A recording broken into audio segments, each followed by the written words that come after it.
नमस्कार दोस्तों, आपका हमारे चैनल में स्वागत है। दोस्तों, आप सभी को नवरात्रों की मंगलमयी बधाई। नवरात्र में माँ जगदम्बा को किस दिन और किस बार लगाए कौन सा भोग? दोस्तों, महामाया माँ जगदम्बा परम कृपालु है और उनकी कृपा का भंडार अटूट है। अन्य देवता अपने हाथों में अभय और वर मुद्रा धारण करते हैं, अर्थात वर और अभय देने के लिए काम में लेते हैं, परंतु करुणामयी माँ ही एक ऐसी है जिनके दोनों चरण ही भक्तों को अभय और वर देने में समर्थ है, क्योंकि उनके दोनों हाथ तो सदैव असुरों और शत्रुओं का संहार करने में लगे रहते हैं। भक्तों के लिए तो उनके चरण ही पर्याप्त है। नवरात्रों के 9 दिन अपने सामर्थ्य के अनुसार माँ की विभिन्न राजसी उपचारों से पूजा करनी चाहिए एवं अनेक प्रकार के फलों व पदार्थों का भोग लगाना चाहिए। इस संसार में आकर जो माँ जगदम्बा की उपासना करता है, वह चाहे घोर से घोर संकट में ही क्यों न पड़ा हो, माँ स्वतः ही उसकी रक्षा करती है, साधक की समस्त कामनाएं पूर्ण करती है और उसे सद्बुद्धि प्रदान करती है। स्वप्न में भी उसे कभी नरक का भय नहीं होता, सभी जगह वह धन और आदर मान पाता है। तिथि के अनुसार माँ को अर्पित किए जाने वाला विशेष भोग।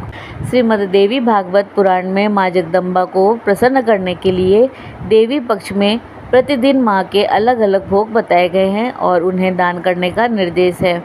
माँ जगदम्बा जगत जननी है, सभी उनकी संतान हैं, अतः माँ को अर्पित किया गया भोग ब्राह्मणों, बटुकों, लंगूरों और गरीब लोगों को देवी का रूप समझकर दान देना चाहिए। प्रतिपदा तिथि में माँ जगदम्बा के षोडशोपचार पूजन के बाद उन्हें गाय के घी का भोग लगाए और उसे ब्राह्मण को दे दे। इसके फलस्वरूप मनुष्य कभी रोगी नहीं होता है। द्वितीया तिथि को माँ का पूजन करके चीनी का भोग लगावे और ब्राह्मण को दे, ऐसा करने से मनुष्य दीर्घायु होता है। तृतीया तिथि के दिन माँ जगदम्बा को दूध का भोग लगाए और ब्राह्मण को दे दे। यह सभी दुखों से मुक्ति प्राप्त करने का अचूक उपाय है। चतुर्थी तिथि को माँ को मालपुए का नैवेद्य अर्पण करें और ब्राह्मण को दे देना चाहिए।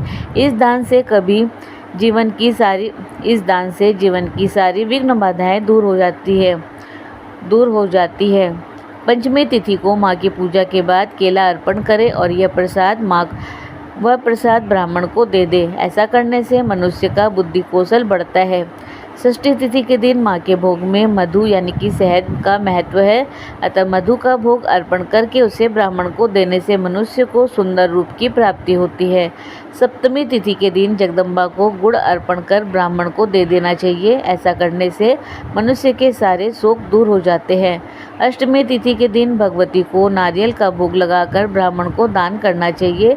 ऐसा करने से मनुष्य को कभी किसी प्रकार का संताप, दुख, क्लेश, ज्वर आदि नहीं होता। नवमी तिथि के दिन माँ को धान का लावा यानी कि खील का भोग लगाकर ब्राह्मण को दान देने से मनुष्य इस लोक और परलोक में सुख प्राप्त करता है। दसवीं तिथि को माँ को काले तिल से बने मिष्ठान का भोग लगाकर ब्राह्मणों को देना चाहिए।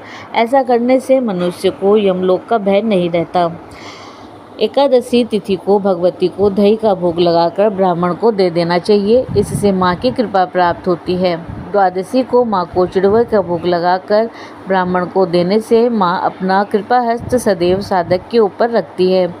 त्रयोदशी को चने का भोग लगाकर ब्राह्मण को दान करने से साधक को पुत्र पौत्र आदि का सुख प्राप्त होता है। चतुर्दशी के दिन माँ जगदम्बा को सत्तू का भोग लगाकर जो ब्राह्मण को देता है, उस पर भगवान शंकर प्रसन्न होते हैं। पूर्णिमा के दिन माँ को खीर का भोग लगाकर ब्राह्मण को दान देने से पितरों को सद्गति की प्राप्ति होती है। माँ जगदम्बा के 7 वारों के 7 विशेष भोग। श्रीमद् देवी भागवत पुराण में माँ जगदम्बा के लिए 7 वारों के भी 7 भोग बताए गए हैं। नवरात्र ही नहीं, जो लोग प्रतिदिन देवी की आराधना करते हैं, वे भी तिथि और वार के अनुसार माँ को भोग अर्पित कर माँ की विशेष कृपा प्राप्त कर सकते हैं। रविवार के दिन माँ को खीर का भोग लगाना चाहिए। सोमवार को माँ को दूध अर्पण करें। मंगलवार को केले का भोग लगाने से माँ प्रसन्न होती है। बुधवार के दिन माँ को मक्खन का भोग लगाना चाहिए। बृहस्पतिवार के दिन खांड यानी कि बूरे का भोग लगावें। शुक्रवार को चीनी का भोग लगावें। शनिवार को गाय के घी का नैवेद्य अर्पण करें। भरा अमित दोषों से हूँ मैं, श्रद्धा भक्ति भावनाहीन, साधनहीन, कलुषरत अविरत, संतत चंचल चित मलिन, पर तू है मैया मेरी वात्सल्यमयी सुचि स्नेहाधीन। हूँ कुपुत्र पर पाकर तेरा स्नेह रहूँगा कैसे दीन। ये प्रार्थना भाई हनुमान प्रसाद जी पोद्दार जी की है।